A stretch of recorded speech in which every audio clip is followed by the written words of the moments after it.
You're checking out the Opie and Anthony Show exclusively on Sirius XM Satellite Radio. And Russell Brand is here. Walked in just as we came back. What's up, Russell? Yeah, I'm really good, thanks, Opie. Yeah, I'm good. How about yourself? Pretty good. Well, it's a weird day for us. But Why? We lost part of our gig today, but we're good. Oh, sorry to hear. You might want to pick up the newspapers. Well, you lost part of your gig? Just part. Remember last time you were here, you saw us at the other joint? Yeah. We're not doing the other joint anymore. Oh, that's a shame. I'm sorry to hear that. But now we don't have to worry about lawyers, and there's some positives that come out of it. Yeah, there's a bright side to that, I would say. I mean, you did some radio, obviously, and you understand how ridiculous the lawyers and the PC police, whatever the fuck you want to call them, could be, right? I'm banned from radio now in the UK. I know. So, I feel Good one. The whole country. Oh, yeah, the whole nation. That's a great banning. The whole country, you're not going on the radio. Or the BBC, actually. It's only the BBC. Yeah. Right. But that's the biggest one that we've got. So what do they replace you with? Because that's always fun. Because we always get replaced by just dumb stuff. Yeah, because they always have a big reaction, because they use a lot of controversial, so whenever they replace you, it'll be straight-laced, right? Oh, yeah. Yeah, so that's what happens with me as well. Yeah, they usually put some slappy and wappy show, we call them. It's just another couple of guys that pretending to be friends. And they're like a very watered down version of whatever you were doing, and it's pathetic. Well, didn't they keep the guy you were partners with? Oh no. Was he gone too? Yeah, but all my mates lost their jobs. They're all really, really pissed off. I bet, huh? And the guy you were doing the show with, I think he's like he did radio for a really long time, right? Oh no, Jonathan Ross. Now he's like like I used to do the show with my mate Matt, right? And we're proper like friends. Jonathan Ross, he's a friend of mine, but like he was a famous man when I was a kid. He's like our country's version of Letterman, really.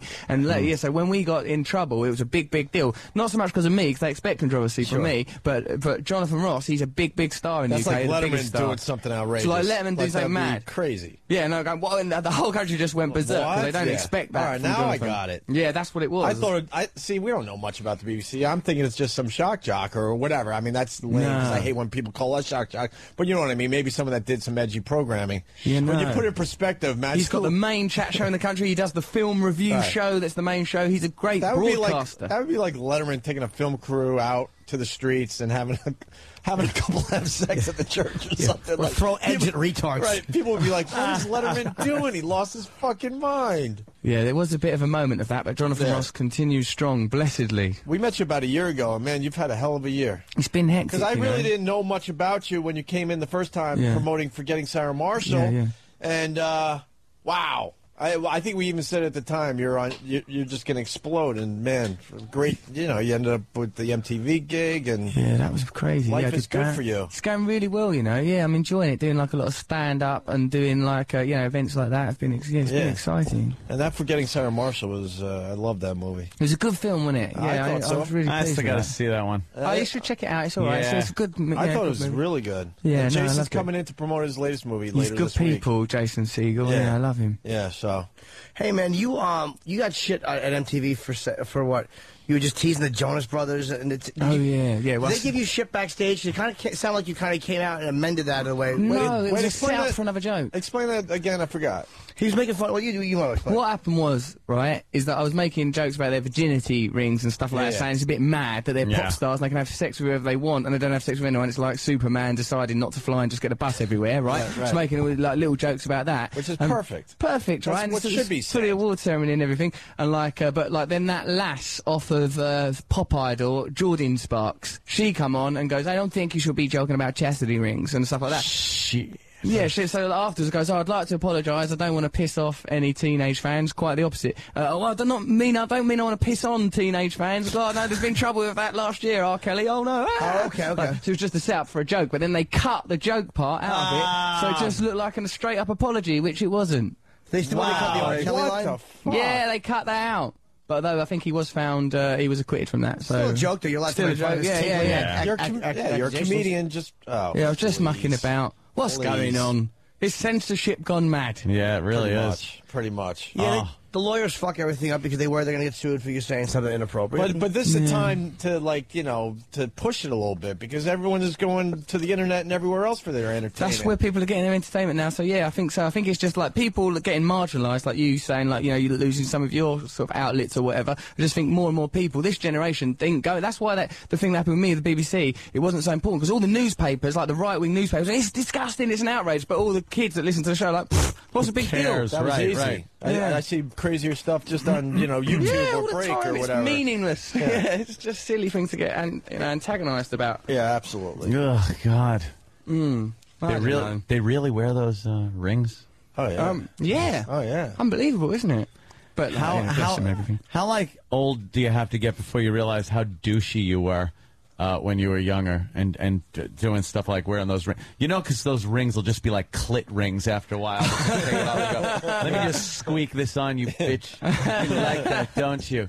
What is that? Yeah, this was my chastity ring. Ugh.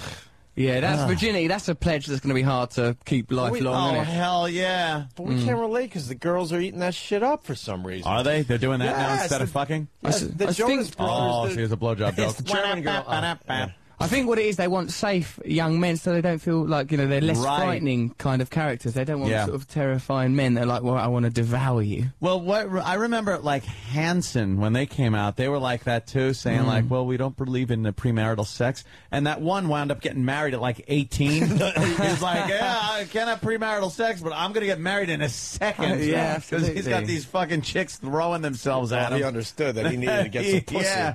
All right, well, I'll do it your way, but I'll still get my pussy. As it happens, like they make these promises to their parents and stuff. It's like when they're 13, 14, whatever, and then the hormones start chugging. Yeah, and you you're going, can't you know, argue with nature. You cannot hold that back. You're going to have awful, filthy thoughts. And if you don't exercise them, they turn out to be screwed up or a priest or something. Yeah, I hope those lads are all right, because, yeah, I think I remember the Partridge Family went a bit insane. Now, I know they were fictional, but nonetheless. I can't wait till one of the Jonas Brothers had to explain, like, no, we're still virgins, but we jerk off on girls and we eat their asses. He didn't say anything about that. But technically, Yes. yeah.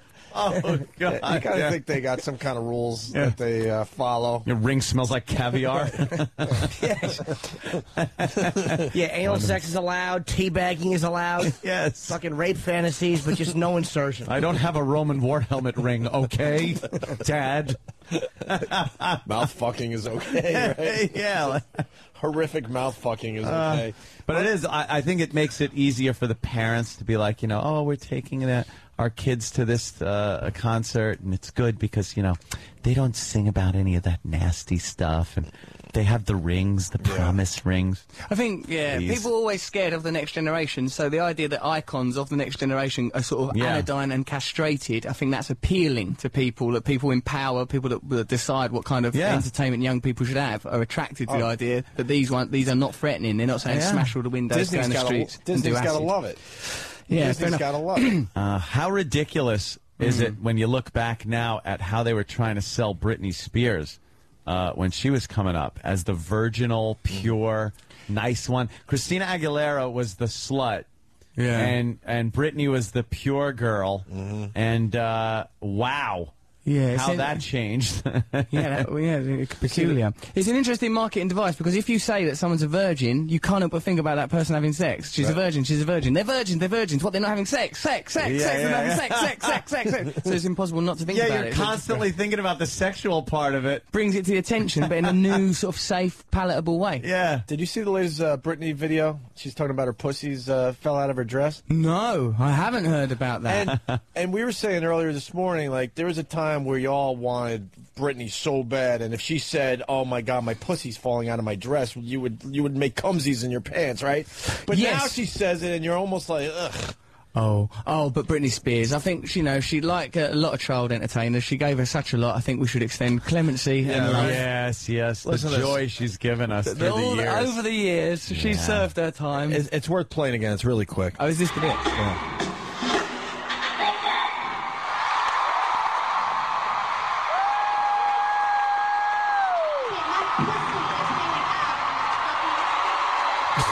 My pussy is coming out of my fucking Dress skirt, or I think whatever. she said. Something, Lord. yeah. That's got to be a big one. And see the reaction he had? You had kind of the reaction we did, like, Well, I'm supposed to be turned on by that, but I just picture like melted Turkish taffy coming out from the bottom of her. I don't know. It sounds like the pussy made a decision to come out. That's what like as if it's independent. Yeah. My pussy is coming out of the fucking apartment when I'm sleeping and buying blunts. With these slug trails all over the neighborhood.